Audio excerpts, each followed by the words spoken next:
Clinical layer అంటే అతను జంగారెడ్డిగూడెంలో methyl alcohol తాగి చచ్చిపోయారండి.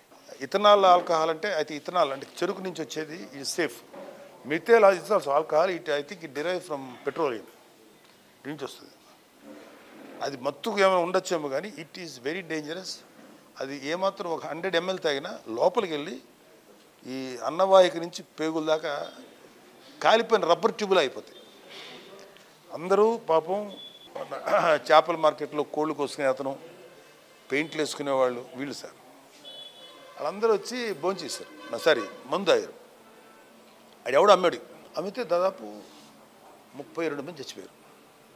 32 మంది తాగడం, ఇంటికి రావడం, పెద్దగా అరుస్తా కేకలేస్తా 24 hours to 40 hours చచ్చిపోయారు. అప్పుడు ఇప్పటం ఫస్ట్ మీటింగ్ చేసాం. వైసీపీ ఎదురు ఓటు చేయలేము. మా నాన్నగారు ఎక్సైజ్ డిపార్ట్మెంట్ కూడా మాకు కొంచెం ఇథనాల్ అండ్ మిథైల్ ఆల్కహాల్ గురించి తెలుసు. మేము వెళ్ళి అప్పుడు వాళ్ళకి అప్పుడు మాకున్న బడ్జెట్లో మనిషికి 20,000 చొప్పున ఇచ్చాం. కలెక్టర్ వాళ్ళకి ఫోన్ చేసి మీరు ఏమీ జరగలేదు సహజంగా చచ్చిపోయి చెప్పండి అని చెప్పి వాళ్ళ మీద ఒత్తిడి తీసుకొచ్చాడు. వాళ్ళు మరి ఏం చెప్పారు మొత్తానికి దాన్ని అసెప్ట్ చేస్తారు. మేము కొంత డబ్బు ఇచ్చి వచ్చిన తర్వాత మాకు ఆ రోజు మేము ప్రెస్ మీట్ పెట్టి చెప్పింది అయిపోయింది. దాని తర్వాత ఈ దుర్మార్గుడు శాసనసభలో మాట్లాడుతున్నాడు సార్. నా కళ్ళ ముందు జరిగింది ఫ్యాక్ట్.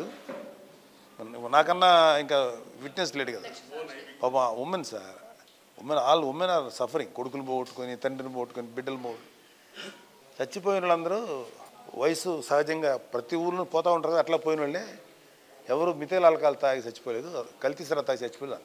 ఆ విజువల్ కనుక చూస్తే మామూలు అడవడనా ఇంత నిజాయితీగా మాట్లాడదని అనిపించింది. నాకే అనిపించింది. ఇది అక్కడ కలరారో చూసేస్తే ఏంటి ఇంత హానెస్ట్గా మాట్లాడతాడని. అప్పుడు అనుకున్నాం ఈడంత ప్రమాదకరమైనటువంటి క్రిటికల్ లేయర్ అవడం. ప్యాథలాజికల్ లేయర్, సారీ ఏమంటారు అందదా ప్యాథలాజికల్ లేయర్. దాన్ని ఇంగ్లీష్లో ఏమంటారు తెలుగులో ప్యాథలాజికల్ లేయర్. సైకోపాత్స్ ఉంటారు. టెడ్ బండి తర్వాత ఇంకోటున్నాడు. ఇలాంటి సైకోపాత్స్ ఉంటారు. వాళ్ళకి they are very very very intelligent people and వాళ్ళు మాట్లాడే పచ్చి అబద్ధాన్ని కూడా నిజంగా మాట్లాడారు. ఇది సైకోపాత్. సైకోపాత్ అనేది జగన్ మన చంద్రబాబు నాయుడు ఊరికి కాలేదండి. Is pathological psychopath. అంటే వారికి ట్రీట్మెంట్ జరుగుతుంది కూడా.